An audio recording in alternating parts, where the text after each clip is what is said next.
আমাদের ছকের মধ্যে যে 9টি গ্রহ আছে তার মধ্যে মঙ্গলও কিন্তু একটা ভাইটাল গ্রহ। আর এই মঙ্গল যদি আপনার ছকে অশুভ বা দুর্বল অবস্থায় থাকে, বা আপনি কি করে বুঝবেন যে আপনার মঙ্গল অশুভ? দেখুন, আমরা যে কোনো কাজ করি তাতে কিন্তু আমাদের একটা মনের জোর, সাহসের প্রয়োজন হয়। আর যদি সেই সাহসিকতা না থাকে তাহলে কিন্তু আমরা অনেক কাজই করতে পারবো না। মঙ্গল হলো কি জানেন তো? সাহসের প্রতীক। হ্যাঁ, কাজেই সেই মঙ্গল ভালো না থাকলে দেখবেন কোনো একটা লোক কোনো একটা কাজ করতে ভয় পায়।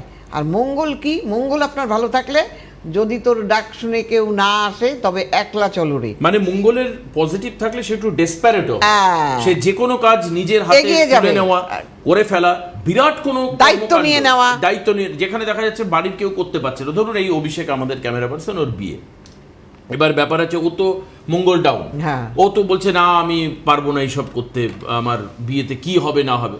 ওর এক ভাই সে দায়িত্ব নিয়ে পুরো দায়িত্ব নিয়ে সেই কাজটা করে দিল, না ওর বিয়েই হতো না আজ পর্যন্ত। এখন ব্যাপার হচ্ছে এরকম প্রত্যেক বাড়িতে কিছু ক্যারেক্টার থাকে, কিছু লোক থাকে যারা কিন্তু অনেক সময় দেখা যায় তাকে লোক বলছে না কিন্তু সে সেদে পুরো দায়িত্ব। এই হলো মঙ্গল। এবার যদি খারাপ থাকে তাহলে কি? তাহলে খারাপ থাকলে সে লেজি, ঘুমিয়ে থাকবে, কোনো কাজে তার সাহসিকতা থাকবে না। হ্যাঁ, ভয় পাবে, প্রত্যেকটা কাজেই সে ভয় পাবে যে এইটা বোধহয় এই হয়ে গেল, ওইটা বোধহয় ওই হয়ে গেল, সে আর করতেই পারলো না।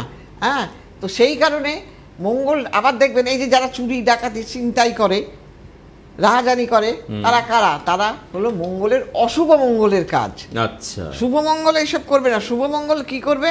যারা ডাক্তারি করে তারা সার্জারি করতে পারবে, মানে অপারেশন করতে পারবে, শল্য চিকিৎসক হতে পারবে। বুঝতে পেরেছি। হ্যাঁ, কারণ কাটাছেঁড়া করতে গেলেই সাহসিকতার দরকার। আর দুর্বল মঙ্গল যার কারা জানেন? ডাক্তারি পড়তে গেলে হোমিওপ্যাথিক, আয়ুর্বেদিক পরে কারা? যাদের মঙ্গল দুর্বল ছকে, তারাই কিন্তু এই ডাক্তার হয়। আর যাদের মঙ্গল ভালো তারা গিয়ে ওই তোমার MBBS হয়, শল্য চিকিৎসক হয়। তাদের মঙ্গল ভালো থাকলে হয়। মঙ্গল ভালো থাকলে আপনার বাড়িঘর হবে।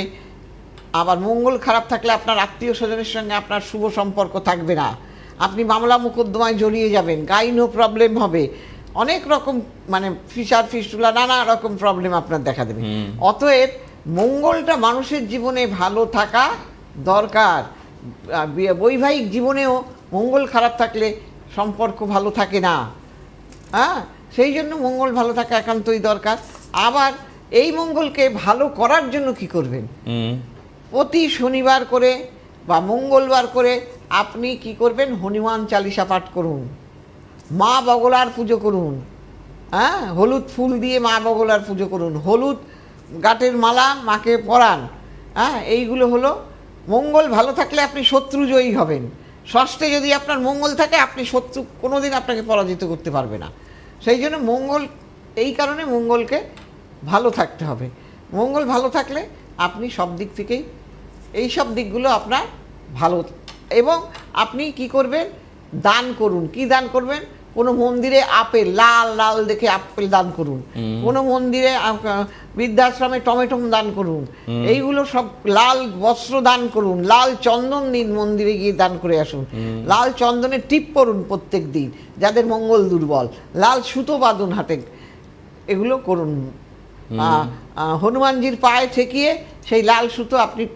আচ্ছা, একটা কথা আমাকে বলো, এটা আমি বহুদিন ধরে ভাবি যে জিজ্ঞেস করব, আজকে সময় সুযোগ পেলাম তাই।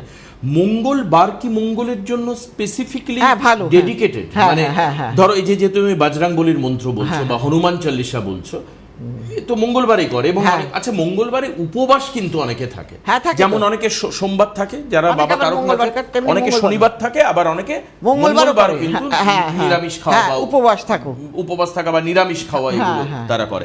আচ্ছা চলো, একজন ফোনে রয়েছেন।